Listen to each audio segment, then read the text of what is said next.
Hi, everyone, and welcome to Brookings. I'm Mike O'Hanlon, very briefly playing the role of MC just to say hello and welcome you before I hand the baton to Tom Bowman of National Public Radio, who will be our moderator today.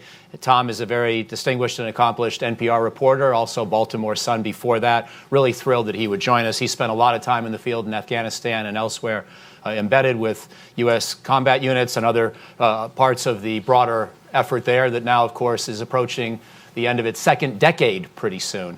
Next to Tom, and before I hand the baton to him, I'll just introduce my co-panelists. Laurel Miller, who was the acting special representative for Afghanistan and Pakistan at the State Department, had numerous other jobs in that capacity in that organization as well, has been at the RAND Corporation subsequently, where she recently completed a co-authored 200-page study on a proposed Afghanistan peace concept or peace agreement, written as sort of a simulated or perhaps model agreement that parties themselves could perhaps consider, because even though we all are aware that an American is not going to write the ultimate peace deal, the parties themselves may benefit from a little bit of provocation, as we know that we've been talking about having a peace negotiation for a long time, but it's not clear how specific people have gotten in their overall concepts of what that would mean. So thrilled to have her. She's now at the International Crisis Group, a remarkable organization that does field research around the world, as you know. And speaking of remarkable, Vonda Felbab-Brown, my intrepid field researcher extraordinaire, who has written a book on Afghanistan several years ago, but also studied transnational criminal networks and insurgencies around the world, currently working on a book on Mexico, but also has recently studied in Nigeria, where she's just back from field research, and Indonesia, and many other parts of the world. I'm a huge fan of her bravery and brilliance as she studies these kinds of phenomena. So without further ado, Tom, thanks for joining us, and over to you, Michael, my friend. Thank you. It's great to be here, and thanks for everyone for coming out. Afghanistan is back in the news, thanks partly to the Washington Post and its series, Afghan Papers. So I hope you have many questions, because we're going to start calling on you very quickly. And I want to start by asking Michael how he sees things right now with the peace talks with Al-Qaeda, and also talk a little bit about your proposal to have 5,000 troops in Afghanistan for the next 5 years. As some of you may know, there's talk about reducing the forces in Afghanistan, now currently about 13,000 down to about 8,600. That could happen sometime this week. But your plan says to go even lower, to go to 5,000 for 5 years. Talk about that. Why that number? And on the peace talks, I'll just say that Laurel and Vonda know more, and I'll just tee up and hopefully whet your appetite for what they're about to say. But I'm struck again that Laurel writing this paper, and some of the thinking that Vonda and some of her close colleagues have done, to me that's sort of the essence of what we've seen so far in substantive discussions about how to reach power-sharing compromises, how to deal with a Taliban set of forces and an Afghan set of forces that have no interest in working together right now. They're actually still pretty bitter enemies in the field. So I think peace is a long ways off, is my bottom line, and I hope I'm wrong. But in the meantime, therefore, I think we need a concept that Americans can discuss, debate, and hopefully settle on to some extent for the new presidency. And at a time, I first decided to write this 5,000 troops for 5 years concept when President Trump was again talking about pulling out of Syria completely and maybe turning his gaze next to Afghanistan. And when Democrats were criticizing Trump for his fecklessness and his recklessness in talking about these foreign commitments, and yet I sort of sensed the Democrats didn't really want to commit to a long-lasting Afghanistan presence either. Everyone sort of hopes we pull something out of a hat and get a peace deal that allows us to go home without defeat, but I don't think that's very likely. So the 5,000 for 5 years concept is a way to sort of take the drama out of Afghanistan policy and say, let's just try to have about the same size presence in Afghanistan that we have in Iraq, and let's gradually go down to that number. I'm not suggesting we should do it the first week of the new presidential term, whether it's a Democrat or a re-elected President Trump, but that could sort of be a conceptual framework that would allow us to keep 2 or 3 major bases, Bagram Air Base near Kabul, a base in the south around Kandahar, and then perhaps, at least initially, 1 or 2 in the east, maybe Jalalabad and Host. And that would create the kind of major footprint that allows us to do intelligence gathering air power strikes, of which we still do a lot. And this year has, I think, been the most since 2012 or so. And so this would allow us to sustain the Afghan forces in the help they need most, but continue to leave most of the fighting to them, as we've already been doing, frankly, now for the better part of half a decade. So that's the basic logic of the concept. Give a floor below which we're not going to go unless there's a peace deal. Suggest that we glide down to that floor over the next couple of years, and then stop having these annual reviews in Washington that take so much time and energy from senior policymakers and dramatize and elevate Afghanistan almost too much in our national security discourse. That's the basic concept. Okay, great. And Laurel, let's turn to you now. You've come out with a report on a peace plan. Talk a little bit about that. And also, do you think peace is a long way off? Maybe the peace deal could come soon, but actual peace is a long way off. Do you agree?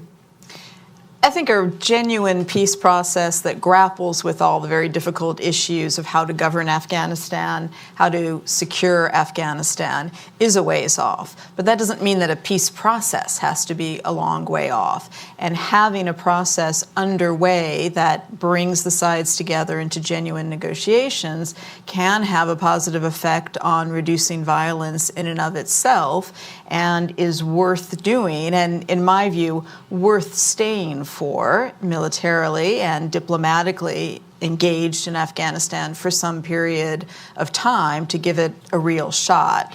Where my analysis differs from Michael's is that I don't think that, given that we've all now seemed to digest the idea that the United States is not going to win the war, that a second best and satisfactory option is to just keep it going for some indefinite period of time or some specify a number of years period of time. I don't think that's truly sustainable politically in the United States. I don't think it's sustainable even operationally for an indefinite period of time.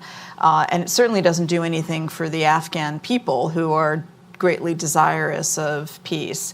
What I've done in my report is tried to paint a picture of what the substance of an outcome of a peace negotiation might look like. It's a set of ideas and options and alternatives that's intended to help fill in some of the gaps in thinking and analysis of what the substance of peace could look like. And I think when you look at it, you see why a peace process will take a while and why it will be difficult to do, because these are issues that are going to be very contentious.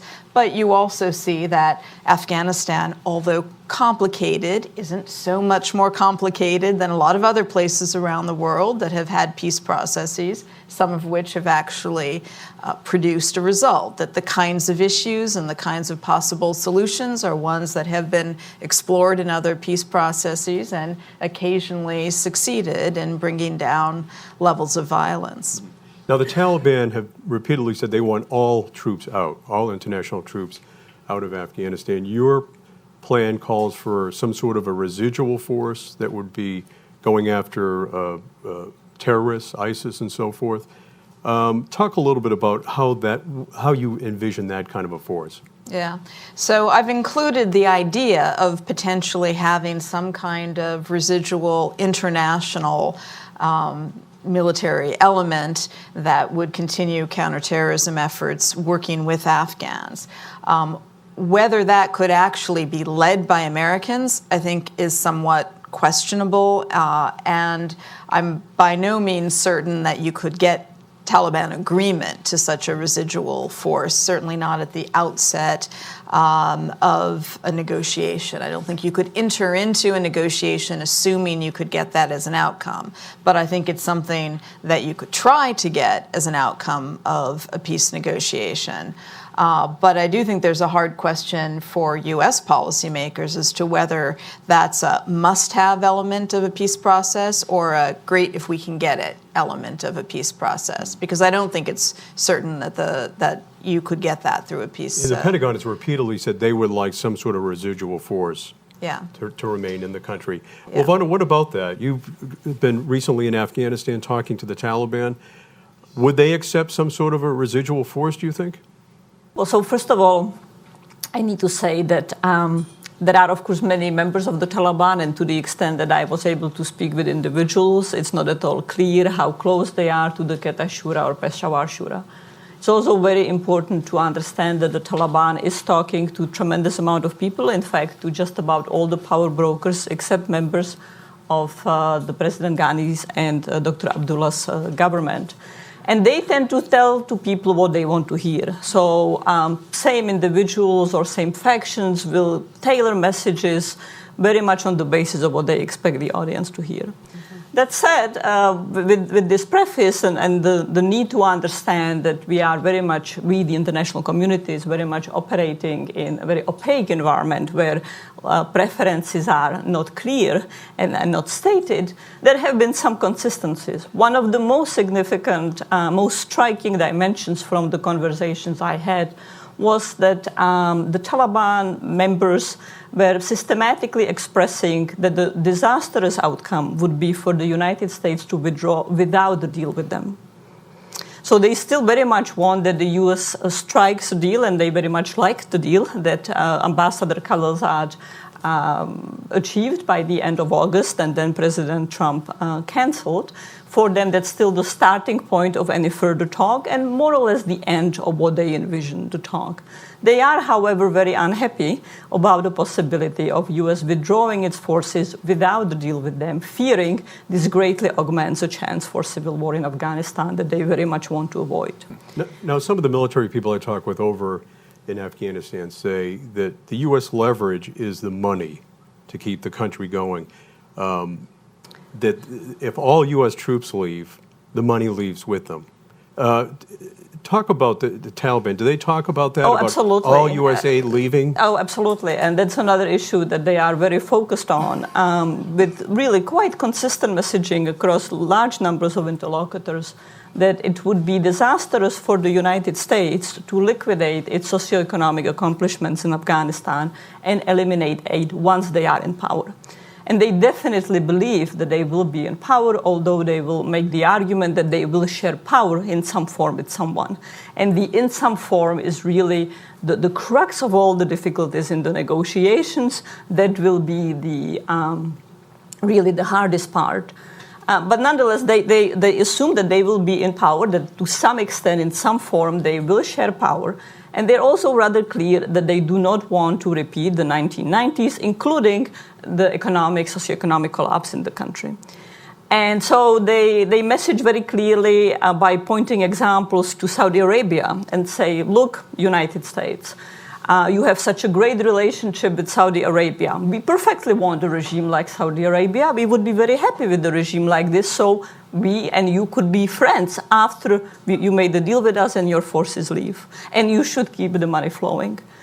And indeed, in my views, the long-term, or not even long-term, the grappling that the United States needs to, and the international community needs to deal with is not just how do we get to a peace deal, how do we get to a significant reduction of conflict, but how do we then shape the behavior of power brokers, one of which will be the Taliban, quite likely in power in some form. What kind of leverage will we have so that we do not see really catastrophic loss of human rights and freedom, so that there is some accountability in the country and some respect for human rights. And I very specifically say some, because under the current situation is problematic and it's likely to see significant deterioration after peace deal.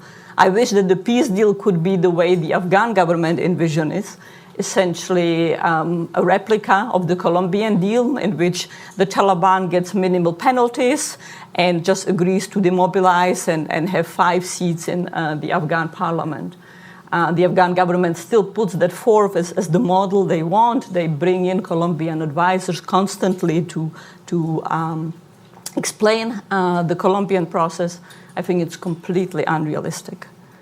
This is just not the way the deal will look like. And talk a little bit about the Taliban. If all U.S. troops leave, or even if there's a residual force, do you think the Taliban have enough power to actually take over the country again? Well, they Each jump in on that. I would say they don't, and they are well aware of it. That's why they are so leery of us leaving without having a deal with them, and deal that positions them well to have significant power in a transitional government and more than transitional government. So they are well aware that the security is the worst it's been. From many dimensions, the level of Taliban influence is very significant.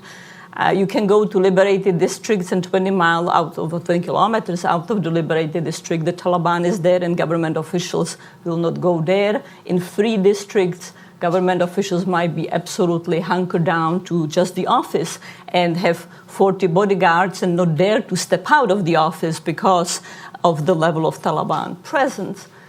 But that said, the Taliban is well aware they cannot just take the country, and that they will face a civil war that will be very fragmented civil war that could erupt in the south. There are important southern power brokers who can become significant military obstacle, and that they will have capacities in the north. It's not going to be the line moving more and more north past the Somali plain. So they want to avoid that. The war is stalled, but it's stalled in a way that gives gradual, small accretion of power to the Taliban. Okay. I would just add, I mean, I largely agree with that. There's no question that if the United States left tomorrow, that the Taliban would seek to take advantage of that, but there would be very strong opposition to the Taliban as well. So likely a civil war? Okay. Likely an intensified and more multi-sided civil war than you see now. It's also why I find it quite worrisome that some on the Afghan government side seem to be thinking that they'd be better off with an American departure and no peace deal compromising with the Taliban, if that's a choice they had to make, than going ahead with compromising with the Taliban. Michael, anything? Well, yeah, I mean, I agree 100%. But just to build on that point, I mentioned earlier, we all know that the United States has used more ordnance in Afghanistan this last year or two than all through the 2010 decade, except the very beginning of it. That's extraordinary, and it shows that the Afghan Army still needs a lot of help, even though they're doing most of the fighting and dying, and we only have, at this point, 15% the number of people we had at peak. They are not ready to hold on. On the other hand, they do have all the major cities, 60+% of the population lives under government protection of one type or another, however imperfect. The U.S. government stopped providing these kinds of statistics, and the statistics are probably, a lot more uncertain than I just made them sound anyway. But at present, the Taliban is so far away from winning this war that I'm really glad that Laurel and Vonda emphasized the point. They would not be the automatic and immediate victors if we pulled out, especially if we kept some of the security assistance flowing. So I think the most likely thing is either a hodgepodge of different smaller cities gradually falling into Taliban control in different parts of the south and the north and the west, but the government holding on to other parts, or ultimately you could imagine more of a ethnically based breakdown, Pashtun versus Tajik, with a lot of ethnic cleansing, to each side help consolidate their own territories. I hope it never comes to that, of course, but you could imagine that as well. Those are the kinds of outcomes as opposed to a complete Taliban takeover. Now, I would like you to each address this question I've been asking people really for the last several years, senior people, military people, civilian, that how would you do it differently? Let's say the towers come down, the 9/11 attacks happen, military goes to Afghanistan, overthrows the Taliban. Each of you is in charge of this effort. Tell me what your plan is. I go first? Yes. So I'll start with the early chronology. I think and I'm not really being too harsh on the Bush administration when I say this, because everybody says they were distracted by Iraq, they didn't care about Afghanistan, but frankly, nobody cared about Afghanistan. Once we got rid of the Taliban, there was not a hue and cry from any part of the American debate or Europe that we should go in and do sort of a medium footprint strategy and try to build up Afghan institutions in what proved to be sort of a golden window of 2002 to 2006 when the Taliban was not really fighting. That was the missed opportunity above all others, in my judgment, because if you had built reasonably competent army and police in that period of time and tried to reach out perhaps to some more Taliban elements and be more inclusive and more inclined towards amnesty for some of them, I think you could have built a society that sort of functioned and didn't create the huge opportunity for a Taliban resurgence by 2007, 2008, 2009. That's the fundamental thing that fundamental opportunity I think we missed. And again, I'm not really trying to be overly harsh on the Bush administration because I wasn't advocating it myself at that time. I was distracted by Iraq and by Homeland Security and by all the other things. So it's not accusatory, but as I look back, that was the number one missed opportunity. Laurel, you're in charge. You know, I don't think that it would have been realistic to build up the Afghan security forces or governance capacity really much more quickly or more effectively than was done. I just think there are natural limits on the ability to do those kinds of things in societies that are as poor and as institutionally undeveloped as Afghanistan.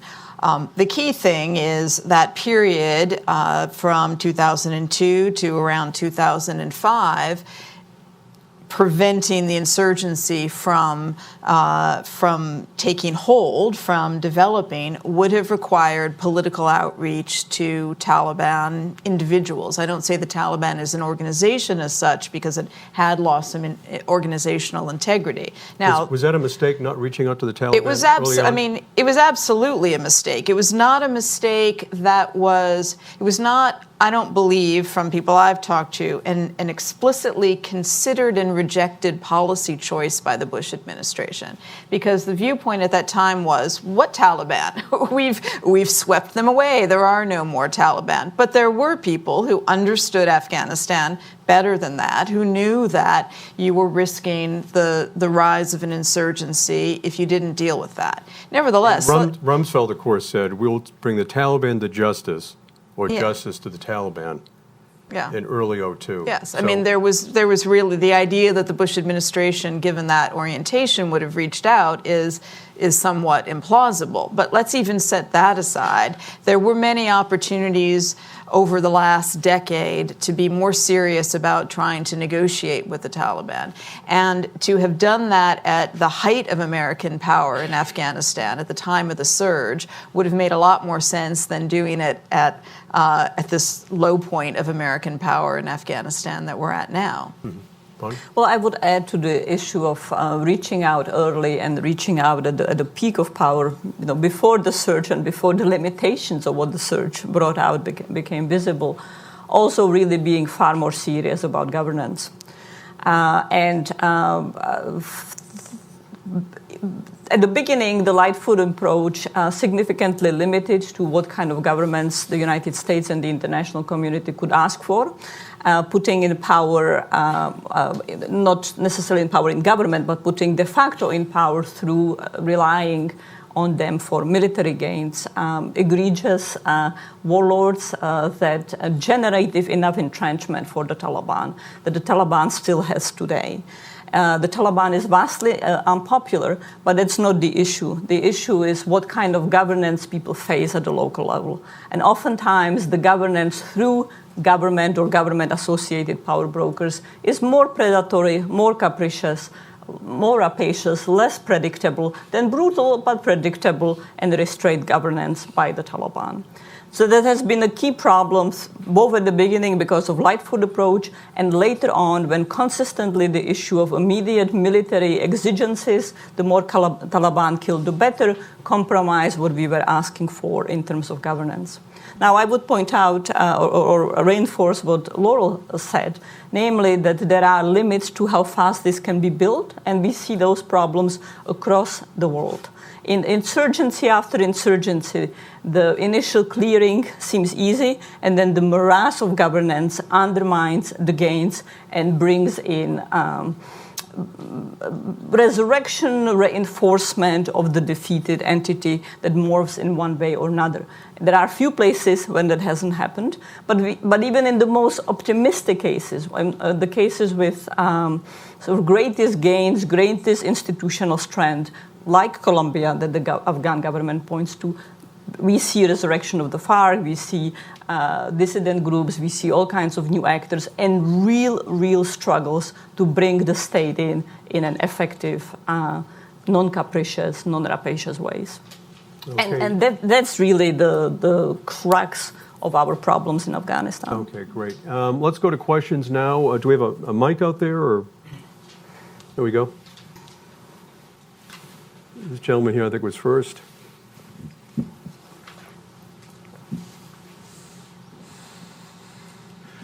So the SIGAR reports are sort of a mess in the sense that they were providing, I guess, overly pessimistic outlooks by DoD personnel as to the conduct of the war, but their analytics are fairly accurate. And the ANA only has about 70 medium helicopters to cover the entire country. Is there a reason why, to risk invoking the Vietnam model, that we aren't actually giving them the helicopters that they need for CASEVAC support and just to conduct normal operations, so they aren't like a static army? So I think is your question why we haven't helped the Afghan government build up its air force capacity more quickly? Was that the? It's medium helicopters.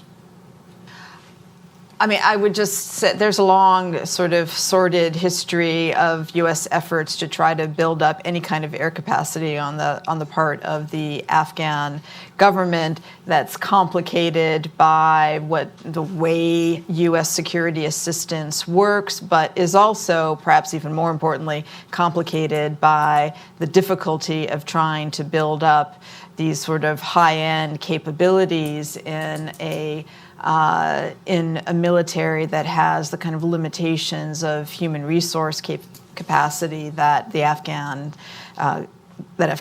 has, and so it's been a very slow process. It's not a matter of just giving them helicopters or not giving them helicopters. There's the training, there's the maintenance, there's all that goes along with it, if I understood your question correctly. And also the difficulty of in a country with 75-80% illiteracy, it's very difficult to train pilots if they can't read.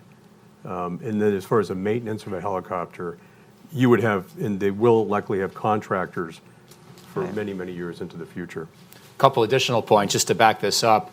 We decided, as we got more serious about building an Afghan Army and police in the McChrystal and Petraeus years, we should focus first on the infantry. Those were the people we most wanted to be out in the field and effective, partly so we wouldn't have to do as much of that fighting ourselves.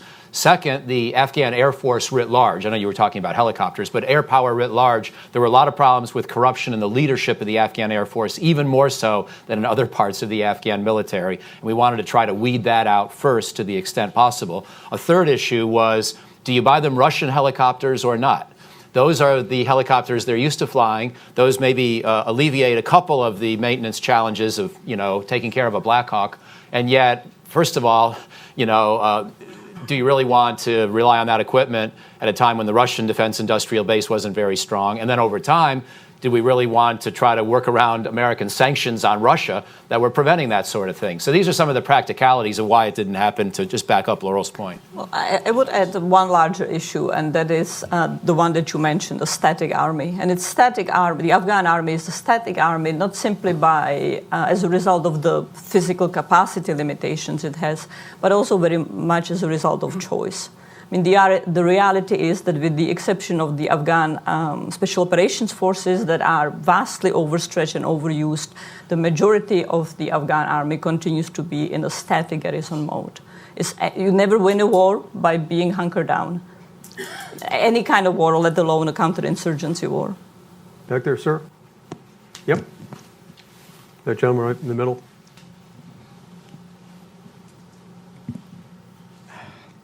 Vander, I was intrigued by something you said. Marvin, why don't you Marvin Weinman, the Middle East Institute. You mentioned that there are discussions going on between the power brokers and the Taliban. I've heard similar stories, particularly what happened in Moscow. That raises the possibility, does it not, that we could see a very different kind of peace process. A peace process in which these power brokers seek to strike their own deal with the Taliban, something which bypasses a government which struggles for legitimacy anyway. Is this realistic? And if it does happen, what would that process look like? Well, it's certainly something that it's on the minds of many very important power brokers in Afghanistan. There is a lot of activity to just about anyone who is not in the government, and even some officials who are still in government under the current national unity government that have that on the mind. And frankly, the Taliban is rather happy with the process.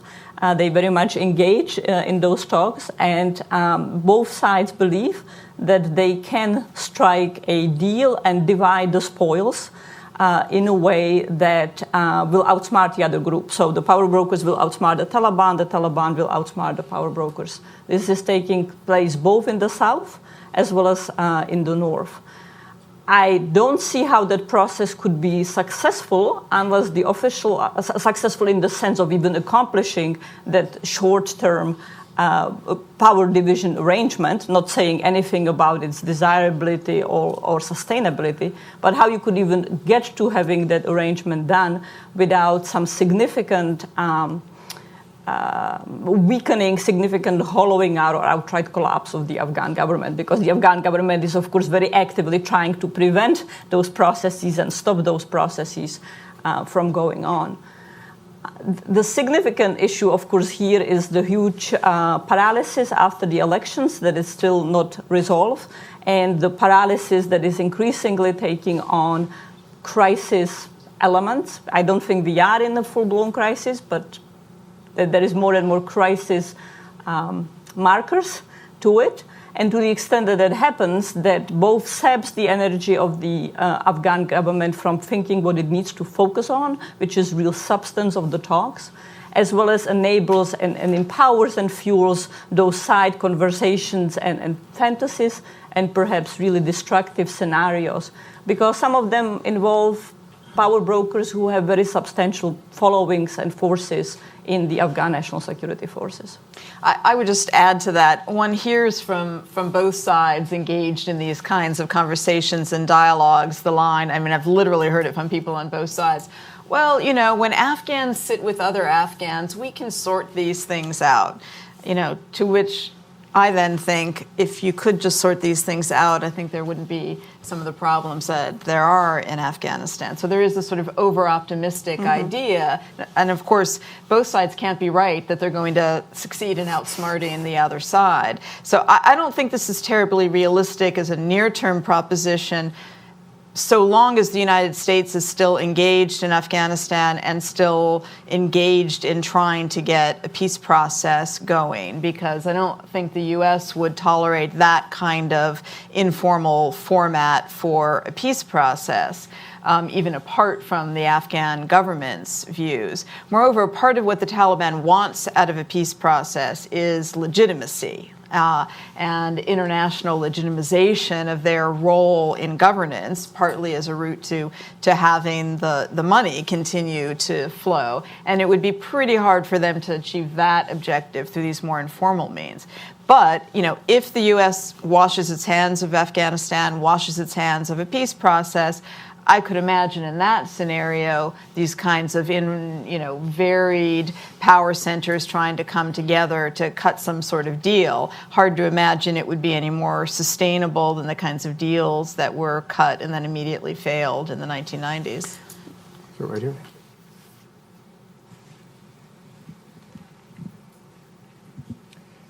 Thank you very much. My name is Paolo von Schirach, president of the Global Policy Institute here in Washington. I remember distinctly, right after our victory, a senior Afghan official said in a private meeting, please don't leave, because if you go, in 3 weeks the Taliban will be back. And I was shocked. I said, I thought we won. I thought they would, as you alluded to, as the administration said, where's the Taliban? It's gone, finished. Well, it looks, that was pretty prescient in some sense. The next question, I mean, my question really is, can we believe, on the basis of what we know and what Ambassador Khalilzad has been doing, that the Taliban are negotiating in good faith? In other words, he's trying to arrange some kind of a deal of power sharing of some kind.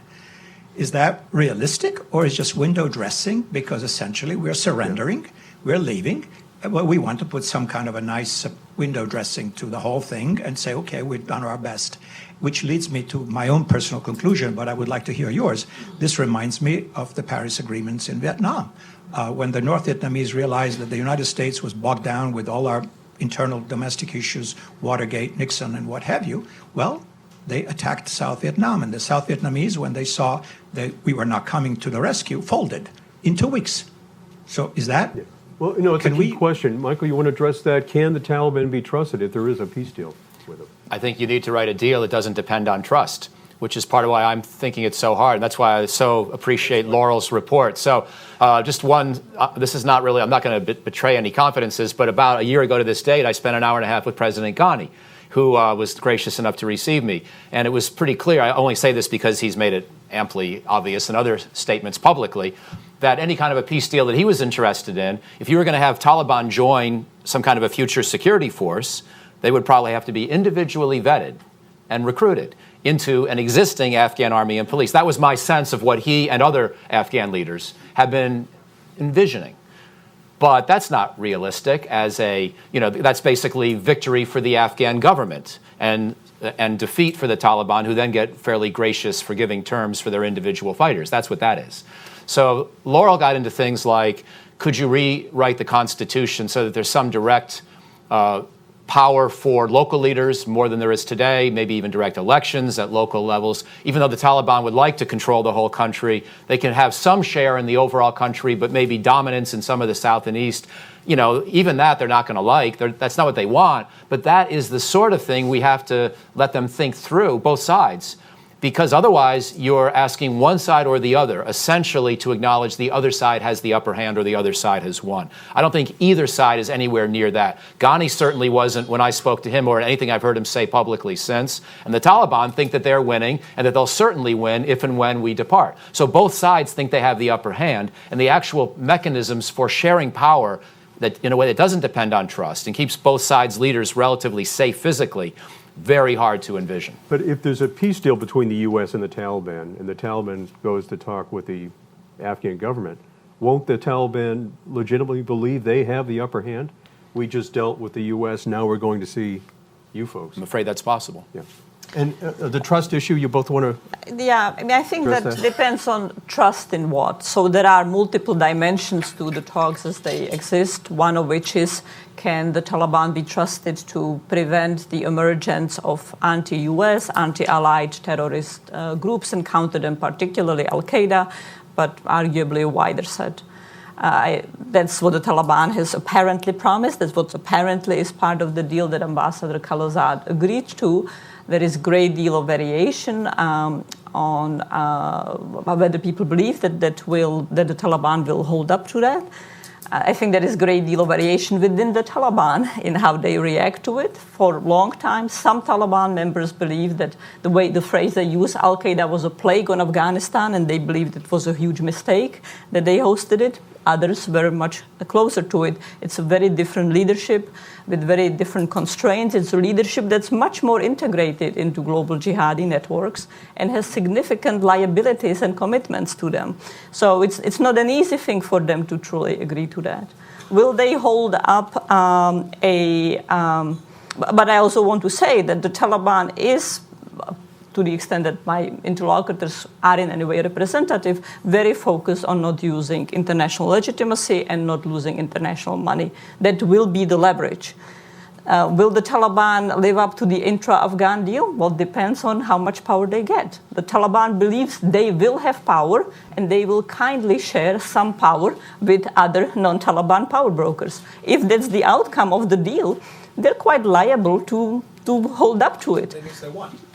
Well, look, if there was a priori trust between parties, you wouldn't need a peace negotiation. The point of a peace negotiation is to test the possibility that you can find a sufficient overlap of interests and accommodations and compromises between the sides that they're willing to abide by the terms that they agreed to. But you're only going to know that if you actually engage in the negotiation and then you try to mitigate the risks of failed implementation through the structures that you set up.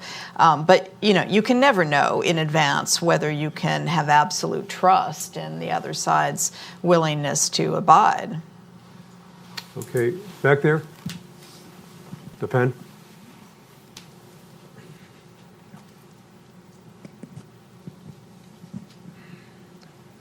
Jeff Stacey. I've been doing some consulting in recent years with the Foreign Ministry and the Finance Ministry, primarily on regional economic integration issues. And there's a lot that is basically looked at in the near future as being possible to achieve, assuming a government is formed and a peace deal is reached. My question really is about the power brokers outside of Afghanistan, the stakes that the big, for lack of a better term, the great game players, so China, Russia, Iran, but primarily Pakistan.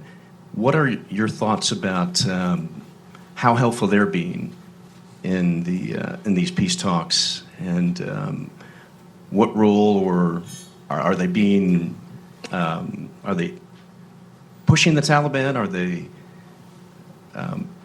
given any sort of assurances or backstops, or are they playing a role of sort of a spoiler role or a hindrance role? Or how do you assess things at this point? You want to jump I'll on that? start. I always heard that China was leaning on the Pakistanis to come up with a deal, to not have any more safe havens, because they want a nice level playing field for their One Belt, One Road. If you could address... Possibly. I mean, I think that the short answer to your question is yes and no, and everything in between. I mean, there are ways in which there are at times some pressure in, the right direction, I mean, towards stabilizing the situation in Afghanistan, towards coming together in a peace process.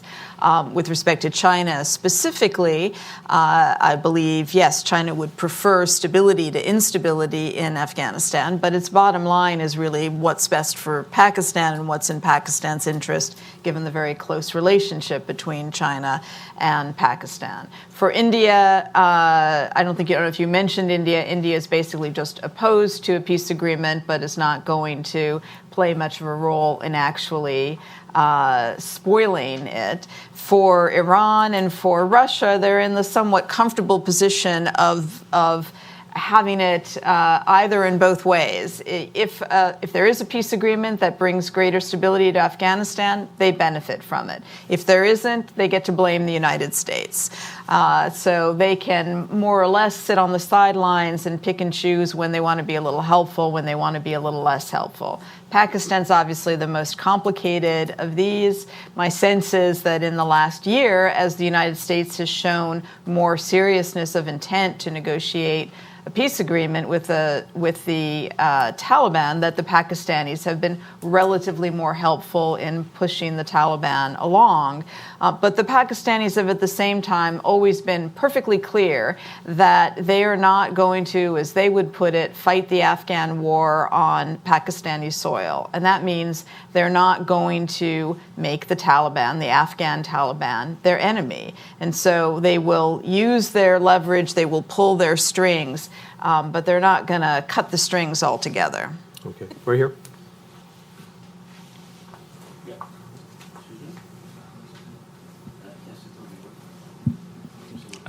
Ara Shakid, I'm an Afghan scholar here at the National Security. I'm always thinking that we are in '89, where the Russians thinking how we get out of Afghanistan, and now we are thinking how we are going to live. And that's also a question. Really, does we want to live? Well, yes or not? And it's for us, it's good to leave Afghanistan, yes or not? I think the Russians had at least very clear answer for themselves. We want to get out of Afghanistan. This question, I think, also good to hear. First, this second question, we're talking about the Afghan government and the Taliban, like two body institutions that cannot talk with each other. But it's not also true, Afghan government is start with ARC and finish with ARC. I mean, today we are talking here is the Vice President Dostum is fighting with Ghani, who both of them in the same election was, and Abdullah is fighting with Ghani and going on. So there's no Afghan government. And even if for us exists here an Afghan government, for the Afghan people not exist. And I agree with you that in some cases they prefer Taliban unfortunately above the Afghan government in the local issues. My last question is, are we talking about the Taliban? There's the gentlemen who are in the Doha enjoying the hotels and then talking conversation with us, or they are the same who are fighting on the ground? Are they going to accept their decision? Because same as it with like someone like a Hekmatyar. He came back and he didn't join the government. But where is the people of Hekmatyar? Join the ISIS, join the Taliban, join the Pakistani Taliban. What will happen with all those forces? And we have, unfortunately, today, more Taliban fighters, extreme fighters, than in 2002. Right. You know, it's an interesting point. Is the Taliban a cohesive unit? Are they fragmented? Are the folks in Doha speaking for the entire movement? Or are some military commanders on the ground saying we don't want a peace deal, or we're going to start bombing it outside of Bagram or in the east? What are your thoughts on the Taliban as a cohesive unit? The perpetual dream of U.S. policy, and also currently a dream of at least some members of the Afghan government, is that the Taliban can be fragmented and peeled off. And many strategies have been attempted to do that. I think it's quite remarkable how cohesive the Taliban has been, and that's one of the sources of its endurance. I would say there are two sources of its endurance. One is the overall cohesiveness that it has been able to maintain for 3 decades now, and the second is its capacity, especially capacity after 2001, to push back from most egregious brutality when the community pushes back against them. It's really the capacity to calibrate brutality it imposes on local communities by being somewhat responsive to local communities that gives it the endurance that it has. Now, does that mean that every single unit, every single commander would obey by the decision? Probably not.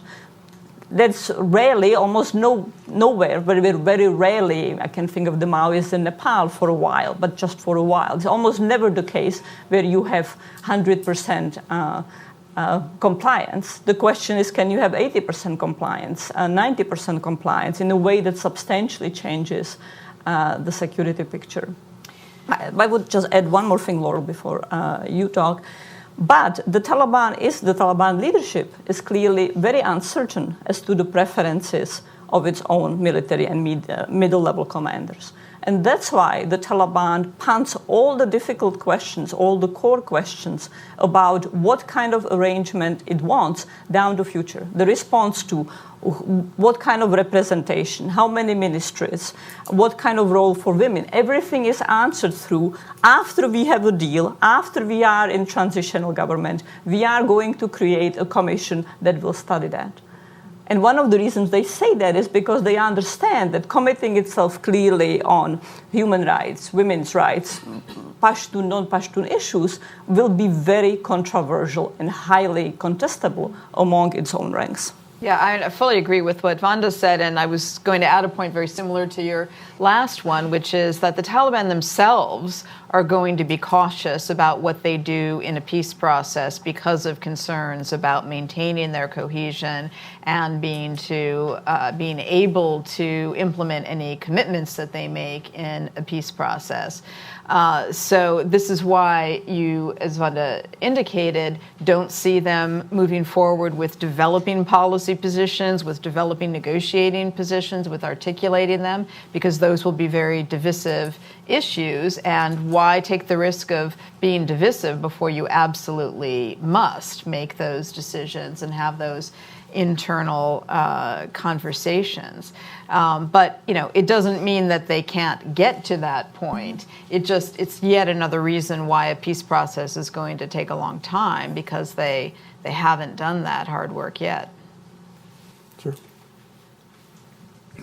Richard Coleman, retired from CBP.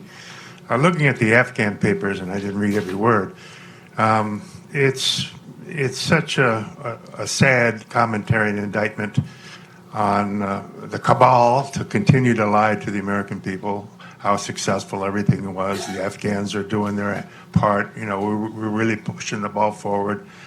And statements from top military people saying, what the hell is our mission? What are we doing here? And so, looking back after 20 years and treasure and blood, what is our mission other than avoiding embarrassment political embarrassment and one party being able to point to the other and say, you cut and run. It was yours. You lost Afghanistan when it was lost from the beginning. Do you think any of those lessons will ever sink in? And we had Vietnam already, and the Russians had Afghanistan before us. Is there a possibility that we will ever have a military that you can trust when their assessment of how things are going, or is it just, fog of war? Michael, you want to address that? Yeah, I'll start on that. I know we all have thoughts on this. First, you asked about what is the goal, what is the purpose, and I think preventing another 9/11 that originates from or near Afghan soil has to be the central purpose. And I think we've essentially achieved that so far at a very high cost. And not the right strategy as we look back, perhaps, but nonetheless, we have achieved that. But secondly, there have been a million mistakes and frustrations, and I think the mission has not gone great overall. Having said that, knowing most of the commanders and ambassadors and SRAPs and other people who have spoken to this issue publicly, some of them have tried to look on the cheerier side, give the more hopeful message. I don't know anybody who tried to deceive the American people publicly. Now, there may have been an Air Force officer at a command in Host province who wrote in the Washington Post yesterday who was told to only show the good news. I'm sure that happened at a number of levels. But consistently, we know the presidents of the United States who were behind this mission wanted to put it in perspective. None of them stayed very bullish on this mission very long, even in their public pronouncements. None of them set high goals that they stuck to very long. And the commanders and diplomats and ambassadors and SRAPs, the special representatives, tended to have their debates in public eye about, do we go for a peace process first? Do we do a surge first? How much air power do we use? Do we allow attacks against the Taliban? We all know the Afghan Army and police aren't doing very well. That message came through loud and clear for 18 years. I don't know anybody who ever said the Army and police are doing great. We're on the verge of being able to hand the war over to them. And there were some hopeful strategies. And sometimes people even listen to experts like Vonda, at least briefly, about how to build anti-opium strategies. They didn't work. It doesn't mean that people were being completely duplicitous about saying, oh, it's working, don't worry, the opium's already gone, just give us one more year. I never heard anybody say that either. So generally speaking, while I admire a lot of the reporting at the Washington Post, in the subsequent stories out of that 6-day series, I thought the first day was fundamentally incorrect. The first day that construed this pattern of duplicity and deceit on the part of American policymakers, I don't think that existed, and I'm pretty emphatic in disagreeing. And, sir, you raised the issue of Vietnam. I'm wondering how much of this issue over the past 18 years you can lay on at Congress. Congress really never had serious hearings on the Afghan situation, really going back 18 years. There was no J. William Fulbright that had serious long-term hearings on Afghanistan. Could you each address that? Well, there were multiple hearings, so to say there were none, Tom, I don't think it's a quite fair statement. I think that I'm talking about serious long-term hearings akin to the Fulbright hearings. Right. I've been going to Afghanistan for years now, and I would watch almost all of these hearings on the Hill. A general would come in, sir, what's going on in Afghanistan? Well, I haven't arrived there yet. I'll let you know when I go. Well, come back and let us know. Just keep in touch. But this is a reflection. Repeatedly going on. But what Congress does in this regard is a reflection of the American public. I mean, in Vietnam, there was a domestic political opposition that rose up to the Vietnam War, and therefore you had that kind of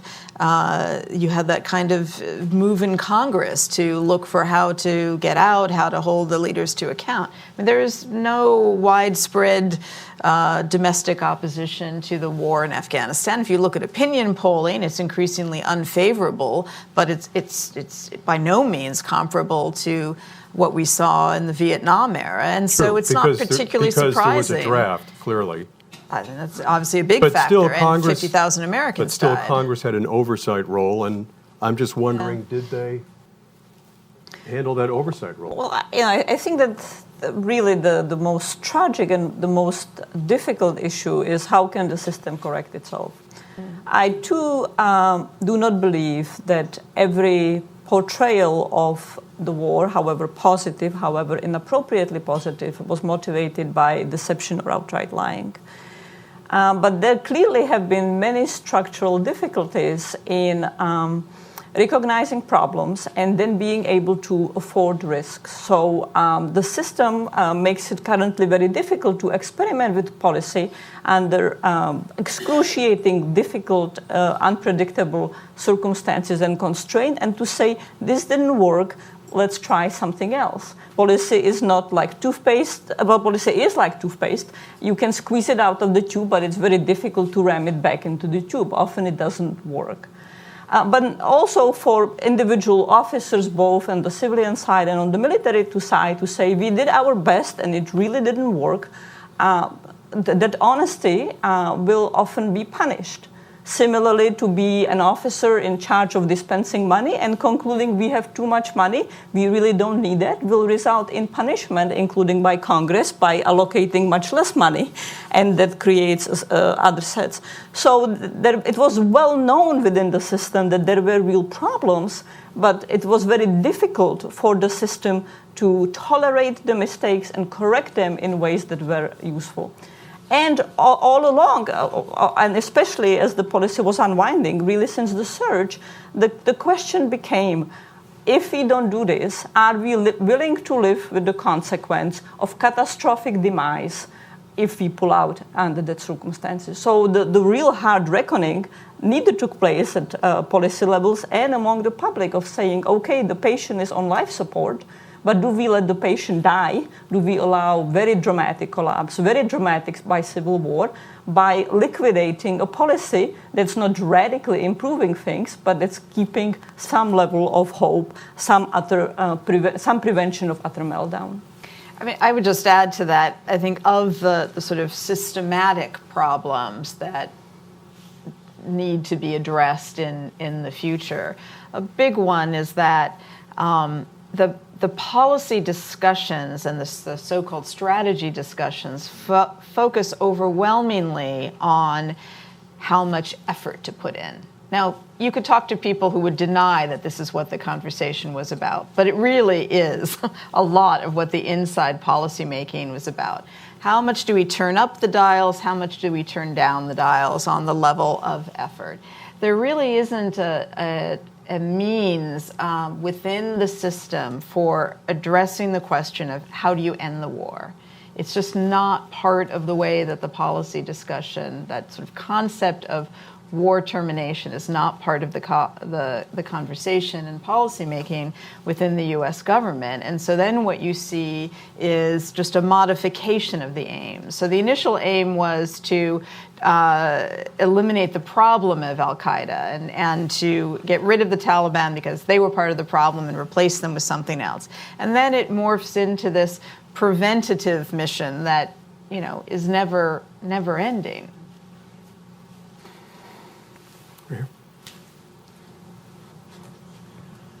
Members of the, my name is Derek Boyd. Members of the panel seem to agree that peace is a long way off.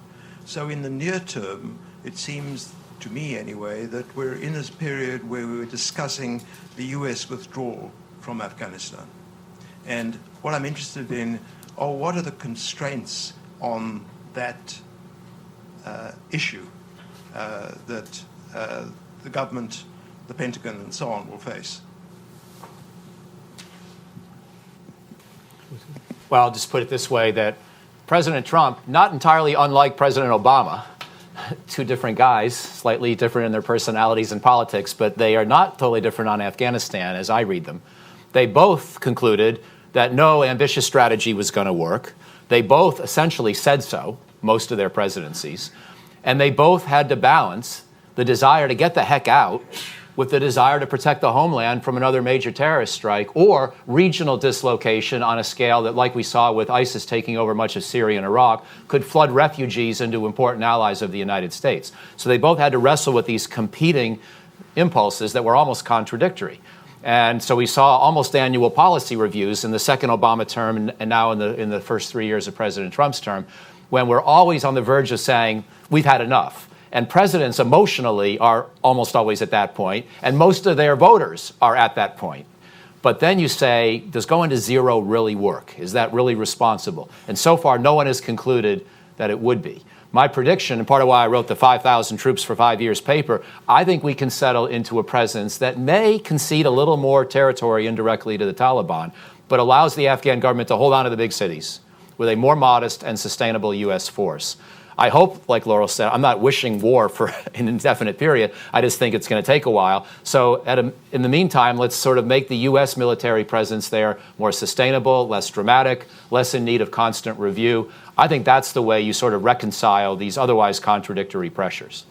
Well, you know, we've all agreed about what the consequences of a rapid withdrawal of the U.S. probably would be, and we've talked about a deterioration in security and likely an intensified civil war.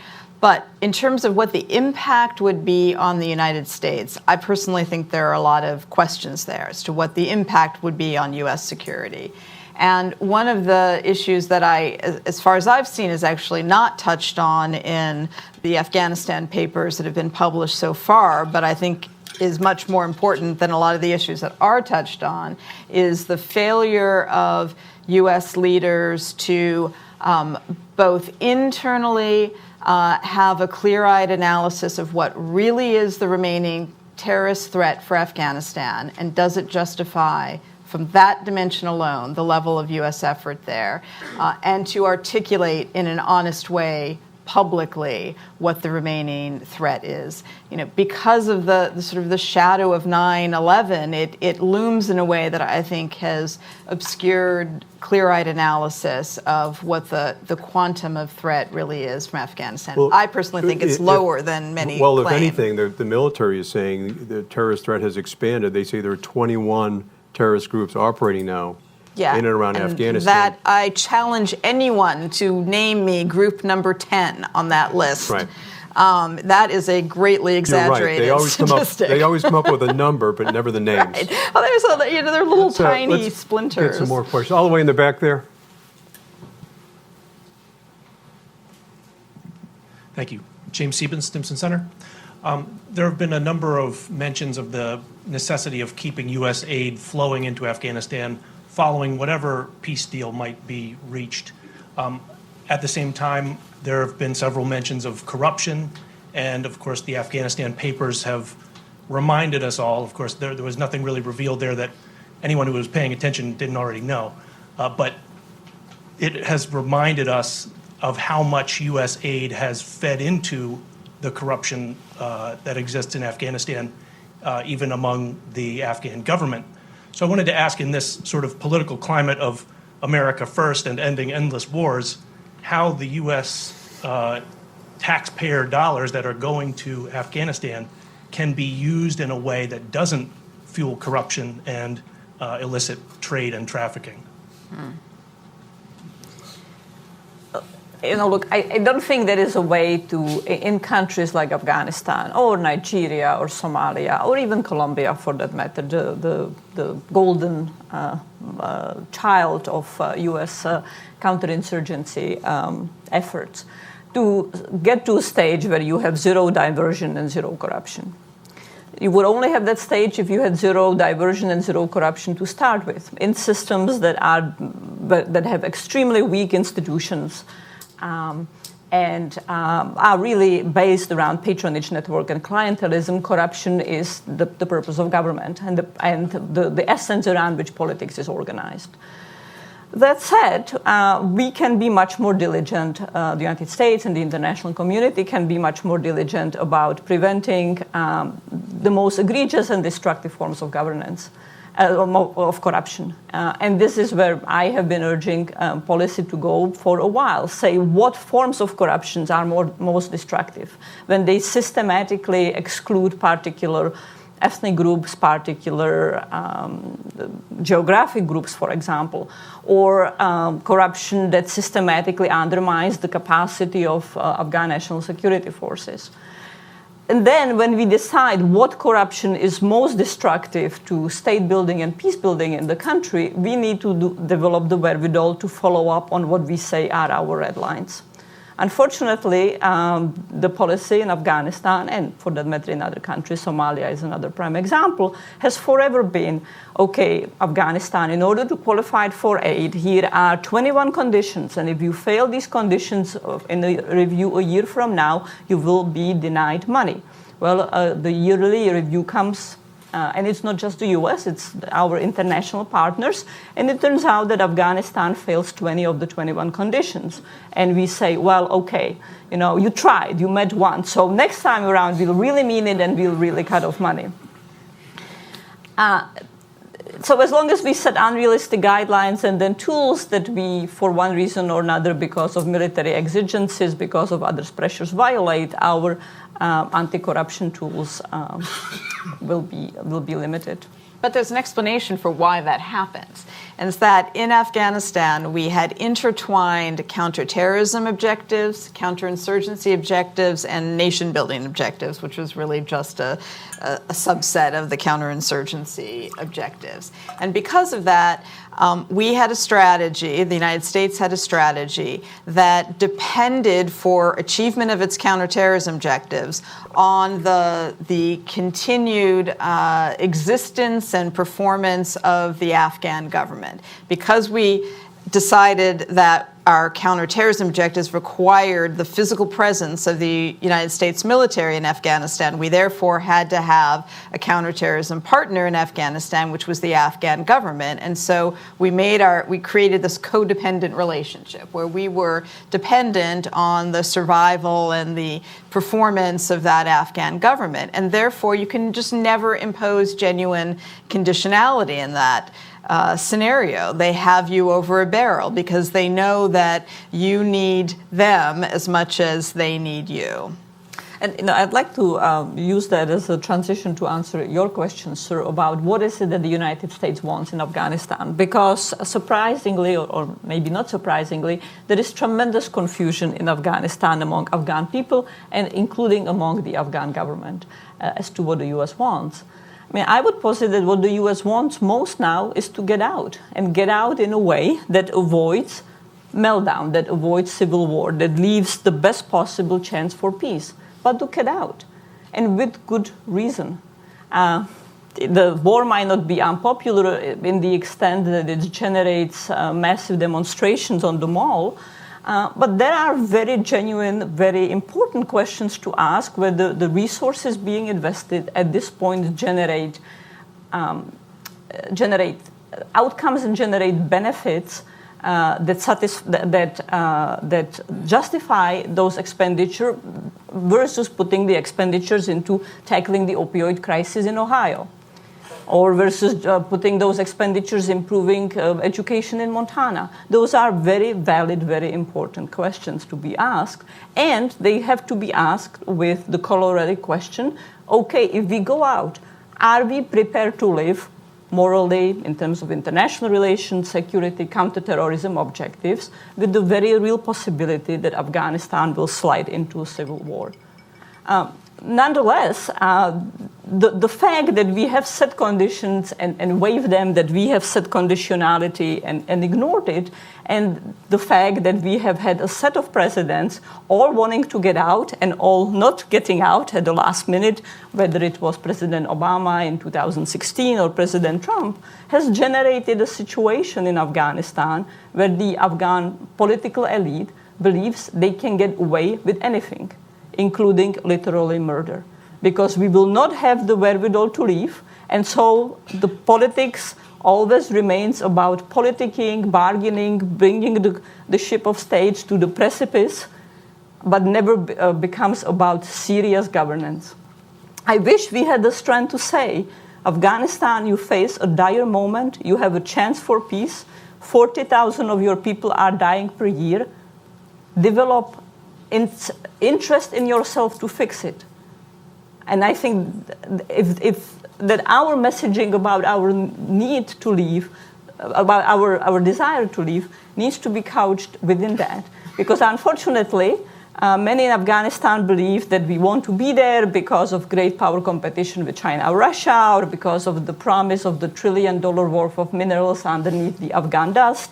for all kinds of imaginary objectives, and hence they believe that they don't have to negotiate because we'll stay and we'll continue fixing the problems, that they don't have to fix the Afghan military and get it out of its static mode because we will stay and we will fix the problem, that they can continue having fights like in Mazar over the past 24 hours because we will continue fixing the problem for them. Right there. Kevin Lee from LA School of International Affairs. It's obvious that leaving Afghanistan and solving Afghanistan problem it cannot be coexist. So I'm wondering that if U.S. finally withdraw from Afghanistan or reduce the number of troops in Afghanistan, and inducing the incapability to solve the Afghanistan problem, whether we should choose an alternative, which is to stop the spillover of the Afghanistan problem by isolating them and cut down the transnational network, which is fatal to the spread of the terrorism and also the insurgency. Do you think that is kind of the viable solution to isolate it? I'll just say that Afghanistan was pretty isolated in the 1990s, and look what we got. So I'm not sure. In principle, your idea sounds good. I don't know how to make it work in a way that protects us from the number one concern I had, which is, again, a major terrorist strike. I'll just add one more point, which is a tangent, and then Laurel and Vonda may want to speak too. But back in that period, mentioning that period, there's one thing I want to say about the Afghan people. It's not a reason enough for us to stay if our mission is bound for failure, but it is something to keep in mind, which is they helped us win the Cold War in a more direct way than almost any other American ally.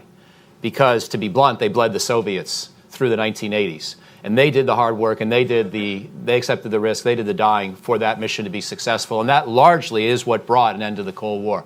I'm not suggesting that 30 years later that should fundamentally guide our policy if we're unable to come up with a strategy that works. But if we have a strategy that's sort of muddling along and the cost has now become tolerable, I think it's something to keep in mind before we pull the plug, that kind of moral and historical debt to what they've done to help us. Thank you. If I could just add to that, some of the they in that sentence are people who later became the Taliban or members of the Haqqani group. Complicated. So it's a little complicated.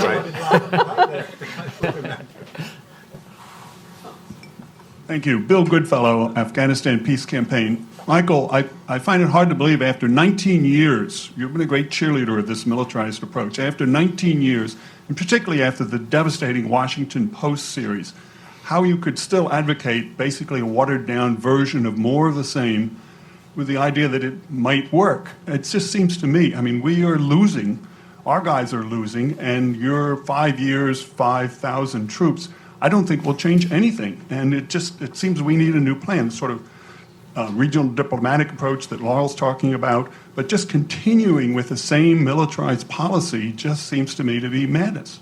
Well, first of all, to be clear, I support Laurel's concepts and Vonda's work in some of the NGO engagements she has on the peace process.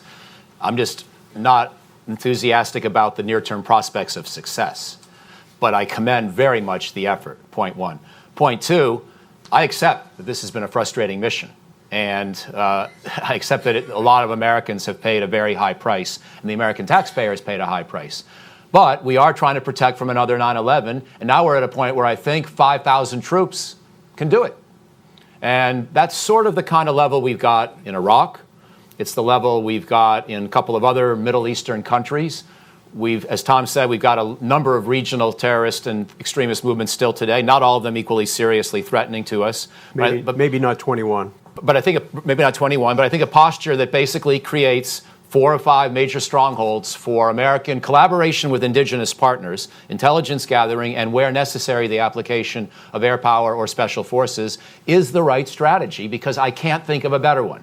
And I wish I could, but I don't see leaving as the strategy. And I fully support the peace process. But again, you've got parties to this that barely even are willing to talk to each other now, and each of which thinks it has the upper hand. So you tell me how soon you think that's going to work. The realistic alternative that we have to something like what I sketched out is to accept defeat and go home and run the experiment. And I hope Laurel's right if we do, which is that we can probably survive the resulting terrorist threat to the United States, that it doesn't get a lot worse. Those are the two choices if you want to make a decision tomorrow, either or. But I very much support what they're trying to accomplish with the peace process. I just think it's probably going to take 2 to 5 years. Carter. Carter Malkasian, CNN. Tom, can I ask you a question? Yes. You've been observing this war for 18 years. You've gone there multiple times. You also pay attention to the political situation in the United States. From a political perspective, can the United States, can a U.S. leader go to zero in Afghanistan? Can a U.S. leader is there a risk for a U.S. leader of not having a CT presence there? Or is there not, and we can just get out? I think it depends which president you're asking that question. I think this particular president would like to, he said repeatedly he wants to get out of Afghanistan completely.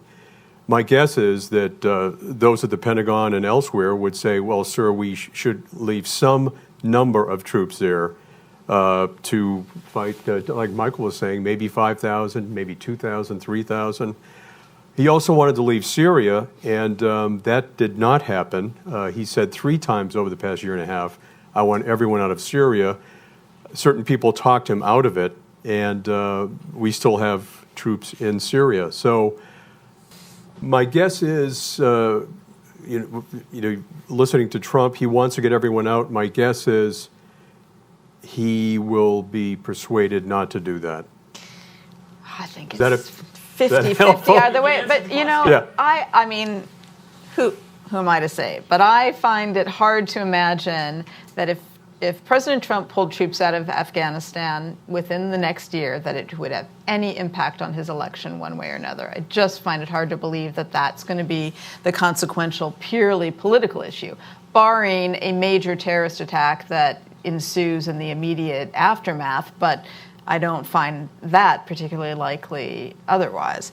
I would just say to the question about just the persistence of an American military presence there at 5,000 or 2,000, a problem with that proposal from my point of view is that so long as your counterterrorism policy and strategy relies on your continued presence, you're going to have the insurgency perpetuated. And you're therefore going to have a weak partner in the Afghan government because it will be facing the existential questions of having to fight an insurgency, which it's always going to prioritize over U.S. counterterrorism objectives. And you're going to continue to have the U.S. drawn into the counterinsurgency because those military officers present are going to be under threat. And so the idea that there's some, just small number of American troops that you can keep on the ground indefinitely, just attending to U.S. counterterrorism objectives and setting aside the counterinsurgency, to me, is implausible. And therefore, while I agree that, peace process is not high probability of success, you have to then face the question, if the peace process fails, do you just leave anyway? Well, Tom and I would add to the counterterrorism question here, Carter. I mean, Afghanistan is in some ways in a special place in counterterrorism because we are there. Say that we faced a major attack out of Nigeria, out of Mozambique, out of Somalia, out of Pakistan. Realistically, would there be President Trump or a Democratic president, President Bloomberg, who would say, okay, let's invade these countries with full force, topple down the regime, take over governance? We wouldn't do it even in Somalia. And I would posit that we should not do it in any of these countries. So in Afghanistan, we are stuck in a place where we have said the threat happened once, and hence we cannot imagine any other way, or we cannot risk running the threat, even though we have to live with that threat in other places. So to me, the counterterrorism issue is clearly key, vital U.S. national security objective. Does not imply necessarily, though, that this means of prosecuting it is the only way of prosecuting it. I think where we have to answer the hard reckoning is if we leave without a peace deal, or even with a peace deal, are we willing to then live with the consequences of civil war, including massive levels of Afghans being slaughtered? Are we willing to live with the humanitarian, moral, and other consequences? And the answer may very well be yes. But that is the question to me that we have to face as a country, that our policymakers need to face, and that the public needs to grapple with. And I would add to that that the corollary question to that we should be asking is, what are the red lines under which we should live? And I have articulated what a set of developments in Afghanistan where I did not believe it was justifiable anymore to stay. And on the upside, what are the minimal positive developments where we should live? Okay, we've got about 10 minutes, so let's try to keep the answers to a minimum. Sir?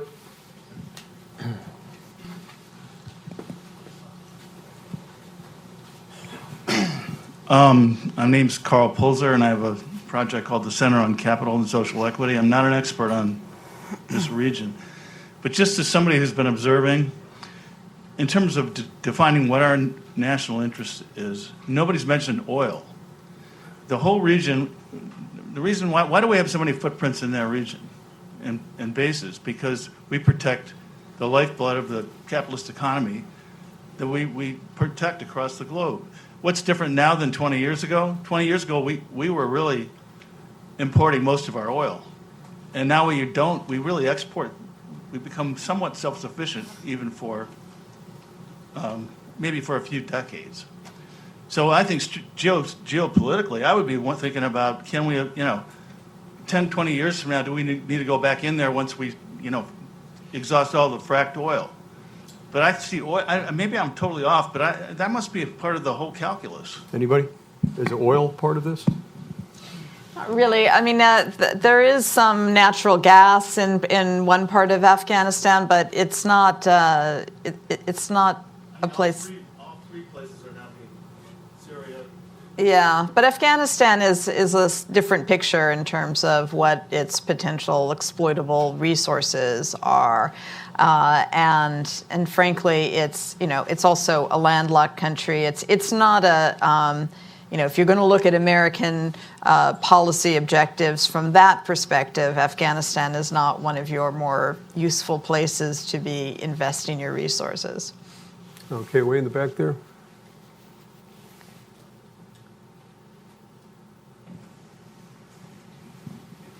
Stanley Kober, how secure are our supply lines? The supply lines for the U.S. military? Yeah. That has not been a major issue of late. I haven't, that's, first of all, with the reduction in the number of U.S. forces, it makes the scale of the challenge there less. And things have been on a more, shall we say, stable footing in the U.S.-Pakistan relationship in the last year, where I've not heard of any threats to the supply lines, threats to close that down. Really going back years, there really haven't been many threats to the supply line. And you're right, the level of troops now at 13,000, 14,000, you're not having nearly the supplies coming in that you had in past years. Also, the trucking mafia in Pakistan, I'm sure, makes sure that those routes are secure. It's lucrative.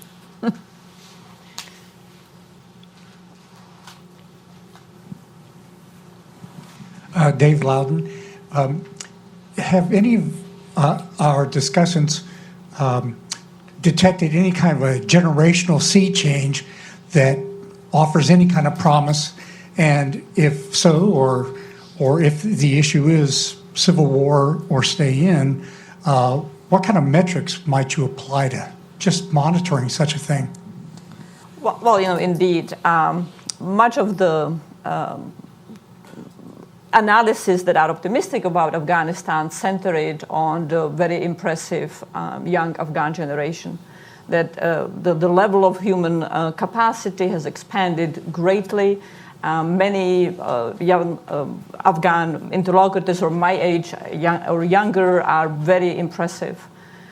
Will they be able to change the system enough is one of the important questions. I could again draw analogies to other countries. Nigeria has enormous capacity, extraordinarily impressive, Oxbridge educated individuals, young people, and has had for several generations. Nonetheless, the country continues to grapple with egregious misgovernance and corruption. So will the young individuals in Afghanistan be able to change the system toward better is one big question. But the second is there is enormous urban-rural divide. You also have very many young Afghan people that are in rural spaces. It might be that most people are in cities, but you still have a good number of people in rural spaces. And even in the cities, many of them lack opportunities. So they might be educated. Many will have been born after 9/11, and they do not want to go back to the 1990s. But nonetheless, they face no jobs. Many graduates are without jobs. They face paucity of economic opportunities. Many of them are not motivated to work in hard agriculture, subsistence agriculture, or opium poppy agriculture. So what are the alternatives? And one of the issues that really is a huge challenge for Afghanistan with the Taliban in power, with peace deal, with power sharing, is whether the country's leadership will be able to develop prospects for those young people, or whether we will see in rather short amount of time the emergence of Muslim Brotherhood-like mobilizations, of co-optation by other forces, and new sources of conflict emerging 5 years after a happy peace deal. There's another generational dimension, which is on the Taliban side. There are some close analysts of the Taliban who say that the younger generations in the Taliban are, in fact, more radical than some of the senior generations, and that this is a phenomenon that's developed in part because during the war, more traditional structures, tribal structures, community structures have broken down. I don't know, myself know the scale and dimensions of that problem, but if it's real, then that's another reason why, even if there is a peace deal, its implementation could be quite difficult. And the younger leadership or younger middle-level commanders are also much more plugged in to the global jihadi networks than the older generation was. So, in the 1990s, to talk about Palestine and Afghanistan is like, what's the issue? There is now much more, because of internet communications, fundraising structure, just much more knowledge of what's happening in the global jihadi spaces elsewhere. And we saw it quite significantly with ISIS and ISIS in Khorasan, which is the Afghan branch. Okay, I think we have time for a couple more. Anybody else who hasn't asked a question? Way in the back.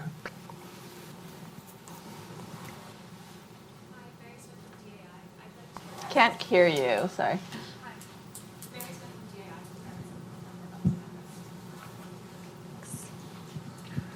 Hi, is this better? Perfect. Totally. Hi, Mary Smith from DAI. I'd like to address this to Laurel first, if I can, before other members of the panel. So USAID Afghanistan has several development programs that are dependent on success of the peace process, namely a Jobs for Peace program and the continuation of a women's civil society program. And so they've kind of been placed in a holding pattern since the autumn amidst this uncertainty. So Laurel, what would you advise the folks in the embassy to do regarding best practice on kind of tailoring these economic growth and governance programs amidst all this uncertainty? I hesitate to say this because I don't know it for a fact, but I very strongly suspect that what's going on is that existing being redefined to be supposedly in support of a peace process or implementation of a peace process. I say that partly because I just know how the U.S. government works, and that's a typical way it works. I don't think if there are programs that are being pegged specifically to implementation of a peace process, I don't think that there's really much you can do other than stand by and see if one develops some traction. But I also would say, there are probably at this stage limitations to how effective some of these programs are going to be anyway, unless a peace process takes hold. Anybody else? Last question?